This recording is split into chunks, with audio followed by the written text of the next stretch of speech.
मेरे प्यारे विद्यार्थियों, मैं डॉक्टर सीमा शकुनी एसवीपी राजकीय महाविद्यालय डूंगरपुर से मनुस्मृति में जो श्लोक हम पढ़ रहे थे उसी के आगे हम क्रमशः आज अध्ययन करेंगे। श्लोक है आपका, इंद्रियाणाम तो सर्वेषां यत् एकं क्षरति इंद्रियं तेन अस्य क्षरति प्रज्ञा धृतेः पात्रत आदि इव उदकम।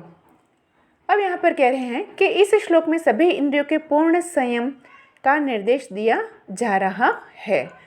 हमारी जो इंद्रियां होती हैं उसका हमें संयम बहुत ज़रूरी है। और ये संयम कौन करता है? मन करता है। हम पहले ही पढ़ चुके हैं कि हमारी इंद्रियां जो हैं वो कितनी हैं? एकादश इंद्रियां हैं, पंच ज्ञानेंद्रियां, पंच कर्मेंद्रियां और एक उभयात्मक जो है वो आपका क्या है? मन है।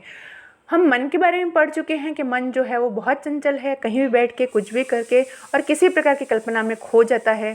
अर्थात हम जहाँ बैठे हैं वहाँ का ही हमें ध्यान नहीं रहता है। वो कौन करता है? मन करता है। इसे सबसे पहले हमें इंद्रिय का संयम करना या उन्हें नियंत्रित करना बहुत ही ज़रूरी है।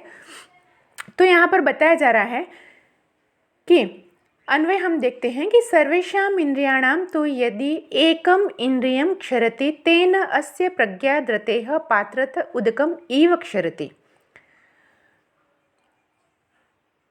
अब हम अनुवाद को देखेंगे। सर्वेषाम यानी सभी इंद्रियों में, यहाँ कौन सी विभक्ति है? षष्ठी विभक्ति है। इंद्रियाणाम यहाँ भी षष्ठी विभक्ति है, क्योंकि षष्ठी विभक्ति इंद्रिय शब्द में है तो उसके आगे जो सर्वनाम है उसमें भी षष्ठी विभक्ति का प्रयोग होगा।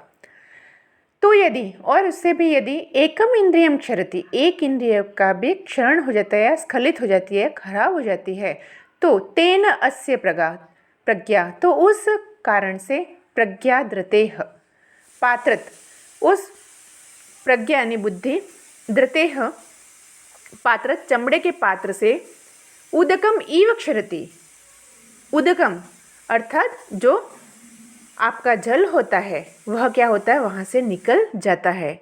जिस तरह से पात्र में कहीं छेद होता है तो जल निकल जाता है, उसी तरह से आपकी बुद्धि भी उस इंद्रिय के माध्यम से सारी स्खलित हो जाती है, नष्ट हो जाती है। आपने देखा होगा कोई भी कार्य करने से पहले सबसे पहले हमारा क्या होता है? ध्यान केंद्रित करना आवश्यक होता है। अगर हमारा ध्यान नहीं होता है तो हम उस काम को नहीं कर सकते हैं। तो इसी तरह से यहाँ पर इंद्रियों को भी क्या करना है? सभी इंद्रियों में से यदि एक इंद्रिय भी स्खलित हो जाती है तो उस कारण से उसकी बुद्धि चमड़े के पात्र से जल के समान वह बह जाती है। इसमें कौन कह रहा है? मनु कह रहे हैं। कहाँ कह रहे हैं? मनुस्मृति में कह रहे हैं। क्या कह रहे हैं? कि कोई व्यक्ति ज्ञानी, विद्वान तथा जितेंद्रिय है। जितेंद्रिय अर्थात जिसने अपने इंद्रियों को जीत लिया है, परंतु देश, काल तथा परिस्थितिवश यदि उसकी एक भी इंद्रिय अपने विषय के प्रति आसक्त हो जाए तथा वह उसे नियंत्रित न कर पाए तो निश्चित ही उस व्यक्ति की शास्त्र सम्मत जो बुद्धि है वो अस्थिर होकर विनष्ट हो जाती है। मतलब इंद्रियों के प्रति कोई आसक्ति नहीं होनी चाहिए। व्याकरणात्मक टिप्पणी हम देखेंगे यहाँ पर। क्षरति, क्षर धातु प्लस लट लकार प्रथम पुरुष एक वचन, धृतेः, धृति षष्ठी विभक्ति एक वचन है। और यहाँ पर बताया है कि मनु ने कि एक इंद्रिय का भी विषय के प्रति यदि क्षरण या आसक्ति होती है तो पतन का कारण बनता है। और धृतेः पात्रत इव, इव आने से यहाँ पर उपमा अलंकार होता है। आगे हम पढ़ेंगे। No text found. वशे कृतत्वे इंद्रिय ग्रामं सम्यम च मनः तथा सर्वान् संसाधयेत् दर्शनान् अक्षिण्यन् योगतः तनुम। प्रकृत श्लोक में इंद्रियों को संयमित करके चतुर्विध पुरुषार्थ प्राप्ति का कथन किया गया है। अब हम अन्वय देखते हैं कि इंद्रिय ग्रामं वशे कृत्वा मनः सम्यम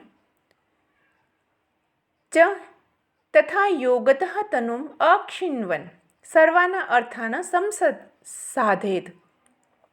इंद्रिय ग्रामं वशे कृत्वा, इंद्रियों के समूह को वश में करके, समूह हम जान चुके हैं या पता है हमें कि कितने समूह कौन से होते हैं? एकादश होते हैं। मनः संयम, मन को संयमित करके, तथा योगतः तनु, योग के द्वारा तनु यानी शरीर को, अक्षिण्वन् सुरक्षित रखता हुआ, सर्वान अर्थान सभी प्रयोजनों को संसाधयेत यानी सिद्ध करे। मनुस्मृति में कह रहे हैं कि अपनी इंद्रियों को वश में कर कर आप जो 4 प्रकार के पुरुषार्थ बताए हैं, धर्म, अर्थ, काम और मोक्ष, उन सभी का प्रयोजन सिद्ध कर सकते हैं। अर्थात मन और इन सभी इंद्रियों को आपको संयमित करना बहुत ही ज़रूरी है। अगर नहीं करेंगे तो एक भी इंद्रिय की आसक्ति से उसका सारा जो है वो खत्म हो जाता है, अर्थात उसकी जो बुद्धि है वो खत्म हो जाती है।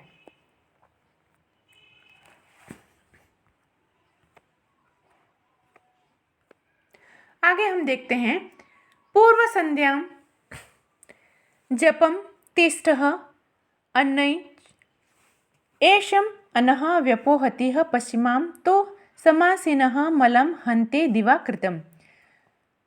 प्रसंग में हम देखते हैं कि मनुस्मृति मनु में कह रहे हैं कि इसमें संध्या कालों में जप के फल का कथन किया जा रहा है। अब हम अन्वय को देखते हैं। अन्वय का मतलब होता है कि किसी श्लोक के पद को व्याकरण के सहित उसको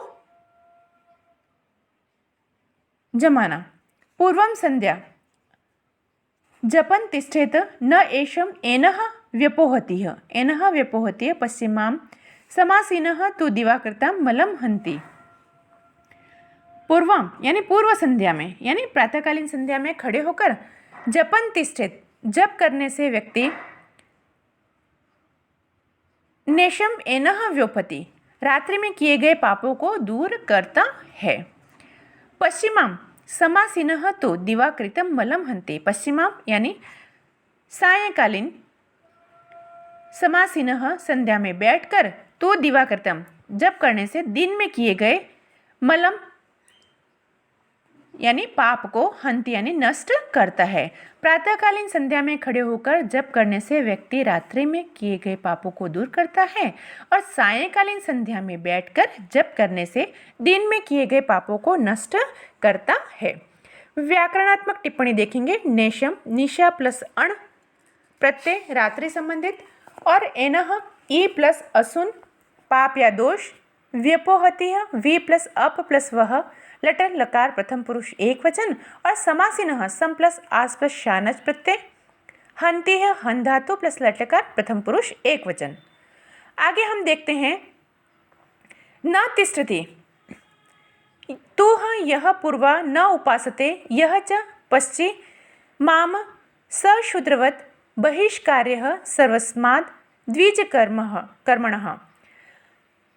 मनुस्मृति में प्रसंग हम लिखेंगे कि मनुस्मृति में मनु कह रहे हैं इसमें संध्या काल में जप न करने वाले द्विज यानी ब्राह्मण के बहिष्कार का विधान किया जा रहा है। यदि कोई ब्राह्मण सायंकालीन पूजा नहीं करता है तो उसका बहिष्कार किया जाना चाहिए।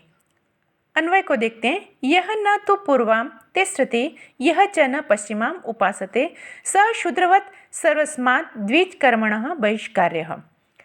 यह न तो पूर्वां तिष्ठति जो व्यक्ति न तो पूर्वां प्रातःकालीन संध्या का अनुष्ठान करता है, न च पश्चिमां उपासते और न ही सायंकालीन संध्या की उपासना करता है, स शूद्रवत् सर्वस्मात् वह शूद्र के समान द्विज कर्मणः बहिष्कार्य सभी द्विज कर्मों से बहिष्कार करने योग्य है।